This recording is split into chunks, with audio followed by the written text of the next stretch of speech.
Hello viewers, well I hope you've enjoyed all of the F1 2011 content so far.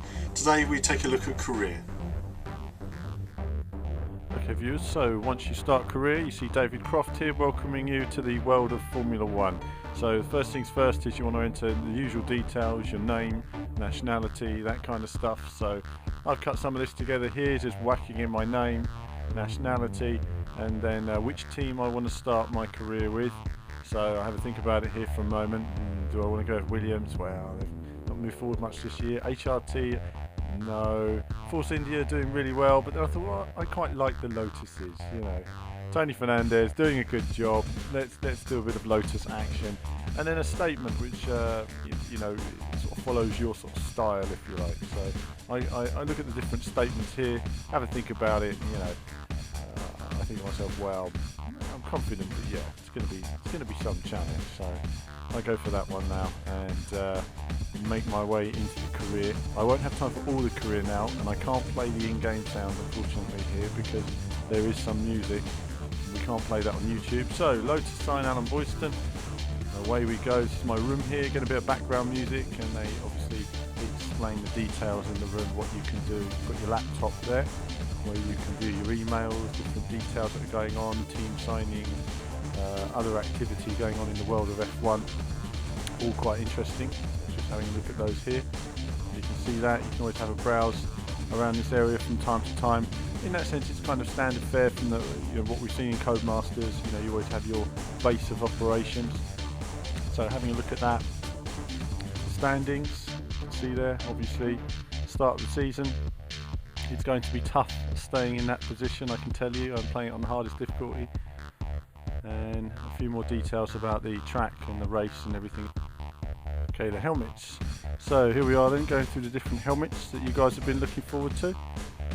Browse there. I'm sorry I don't have direct feed on all of these. You can see there lots of different designs, something for everyone there. And Anthony Davidson's helmet is still in there, so I just pick a random one that's going to stand out a fair bit.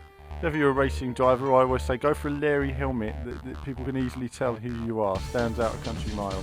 So there we go for that one there. Yellow and red, lovely jubbly. Let's use a bit of that, and that will help me stand out in my little green car as I'm pushing it around the track.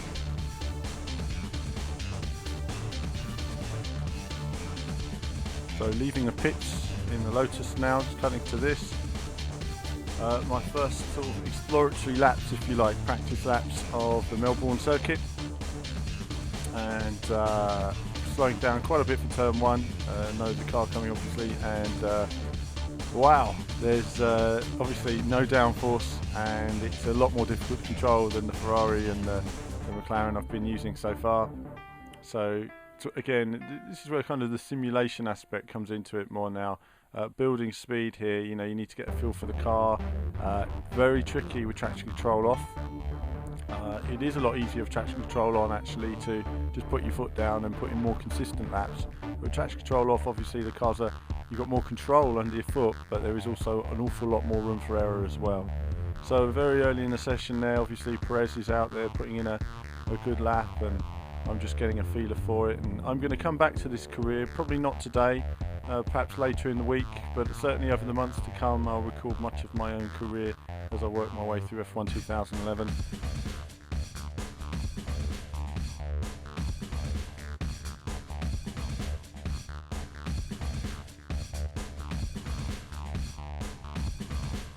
So brief early steps at the career mode. It's going to take ages to get into, so I don't know how long it will take me to actually film all of it. There's still lots of other parts of the games I'd like to show you guys as well in the coming days. Turns out my copy doesn't have the safety car in, which is a real bummer, but I am waiting for a new copy which is there to be the final build, and I can also go online as well. So there might be a couple of issues that I've noticed in the videos which might not actually be apparent in the final game. The other issue which has been creating some discussion is the traction control on-off issue, and some people felt that I perhaps intentionally went wide to see the car spin out. But in actual fact no, when you're coming up to the 130R and you have traction control off, the car understeers, and the only way to try and stop it from spinning is to have it go a little bit wide. But if you throw the car right in, it'll spin out. But rather than me doing all the talking now, check this out. Okay, so first run, then you can see foot down up the top corner there, foot down, car lost it on the way through 130R. That was it there, over. Let's try that again, foot down again, and the car makes it this time, goes a little bit wide, but it's the actual lack of downforce that sends the car wide, if you like. And again there, foot down, another turn in, same time, but again it just sends the car out. So that's an example of foot down. You can make it through, but it's always a bit tricky.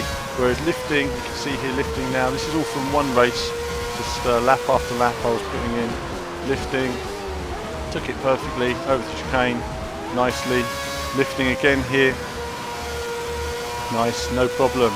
You know, you can progressively put the power down now, and again lift, nice. So I can take a good line. You see it's not sending the car wide when I give that little lift to get the car in, and finally lifting again. So that's a quick look at the 130R with lifting and not lifting. So I hope that clears up a few issues people have had with the handling stuff. As I say, I still need to work on downforce settings and all the rest of it, and understanding the difference of why it's sliding out. You know, it's not just 130R, it's Eau Rouge, it's high speed corners here and there and stuff like that, where without traction control the car does seem to lose it pretty easily. Now you could arguably say that because the traction control is there, it's cutting out the power, so there is actually a lift, you're just not feeling it in those corners. But as I say, that's something that needs a lot more testing. I need to test the medium setting as well at some point. Finally for this video then, it's to take a look at the Renault round Spain. Check this out. So just to finish off then, a quick lap of Spain in the Renault. This is with traction control on actually. I was just seeing what it was like traction control on. Totally different gear ratios in this car, so I'll be hitting the limiter quite a bit because the gears are flying up much quicker than I was expecting. Certainly not the ratios I was used to in the Ferrari and McLaren. So down the straight again, I have to find a braking point there, so I was turning in and braking a bit early.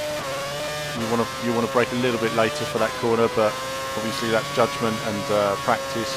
High speed around here, full speed, obviously not full speed without traction control, but full speed with traction control.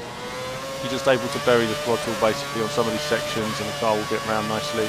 But at least it gives me an opportunity to be a little bit more aggressive with the car, racing it around the course. And I just wanted to show you guys a quick lap of the circuit. We will be doing a video that goes through all the different laps and cars and comparisons and all the rest of it, and that's all still to come in the days and weeks to come. Even following release of the game, I'll still continue to make these F1 videos. Down this long back straight, early braking point again here, but I broke a little bit too early and didn't get my turn in as well as I'd like, but not too bad. This corner now is really tricky, seems tighter on here around this right hander up the hill, and then you've got this sort of horrible end to the circuit. I prefer the old ending on the track, which just went off to the left there. But we come around this final chicane, very slow, pedestrian-like, and then full speed around this final corner. So there's a quick lap of Spain, a lot more to come.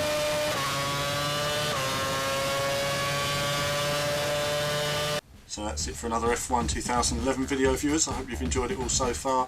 As I say, we've looked at a number of areas. We've gone through practice, through the race, we've looked at the career modes, a couple of new circuits, traction control on and off, and then in the coming videos we'll be doing some more racing, looking at the different fuel and tyres and stuff like that, strategies, how to improve at that, as well as an ongoing career and online races as well. So there's still loads more to come, and I'll be working as fast as I can to get those videos up on here and get some quality as well while we're at it, and I'll keep you posted on that stream as well, if and when it's going to happen. So that's something still to come up on the channel. I do keep a close eye on all of your comments and questions. Obviously the career mode might have a question there about how long it lasts and all the rest of it. It is just one career now, there's not a choice of years and all the rest of it. You work your way through from there, and hopefully when I get my final copy I can test out these other features such as a safety car, which I've been asked a million times as well. I will get to that when I get a copy that actually it works on basically. But that's it for now, viewers. I hope you've enjoyed all this content. More soon.